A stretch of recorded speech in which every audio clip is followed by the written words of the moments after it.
इमरान खान साहब की जो नाअहली है वो तोशाखाना केस में है, और तोशाखाना केस जो है वो उनके गोशवारों की बुनियाद के ऊपर खड़ा हुआ है।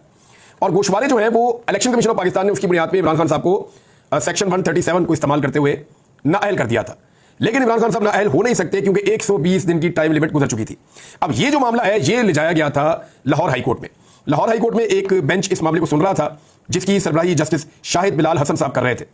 अब इस अदालत के अंदर इस बेंच के सामने जो जस्टिस मोहतरम शाहिद बिलाल हसन साहब है उनके सामने जब ये केस जा रहा था तो वो लंबी लंबी तारीखें पड़ रही थी और ये केस आगे चल नहीं पा रहा था। तो जस्टिस शाहिद बिलाल हसन साहब जो है वो अब सुप्रीम कोर्ट ऑफ पाकिस्तान में जज के तौर पे उनको तैनात कर दिया गया है, वो सुप्रीम कोर्ट में अब चले जाएंगे। तो अब उनकी जगह पे एक नया लार्जर बेंच बन गया है जो कल के दिन में जुमेरात के दिन में यही वाला केस सुनने जा रहा है। अब केस के अंदर कानून ये कहता है कि सेक्शन 137 इलेक्शन एक्ट के तहत क्योंकि इमरान खान के खिलाफ ये कार्रवाई 120 दिन के अंदर शुरू नहीं की गई, लिहाजा election commission of Pakistan Imran Khan साहब को नाअहल करने का कोई जवाब नहीं रखता। यानी इमरान खान साहब कानूनी तौर पे इलेक्शन लड़ने के लिए अहल हैं। ये मामला अब जो बेंच के सामने चला गया इसमें जस्टिस शम्स महमूद मिर्जा साहब हैं, जस्टिस शाहिद करीम साहब हैं, जस्टिस जवाद हसन साहब हैं, जस्टिस शहराम सरवर साहब हैं और जस्टिस रिसाल हसन सईद साहब हैं।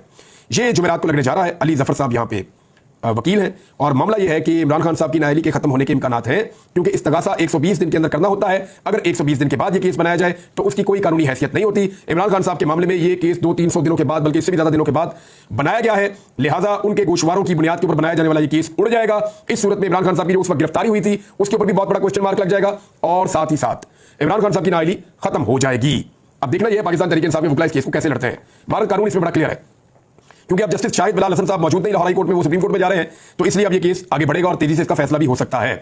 अच्छा, इसमें जस्टिस शाहिद बिलाल हसन साहब के बाद कुछ और भी केसेस थे जिनके ऊपर चीजें तय नहीं हो रही।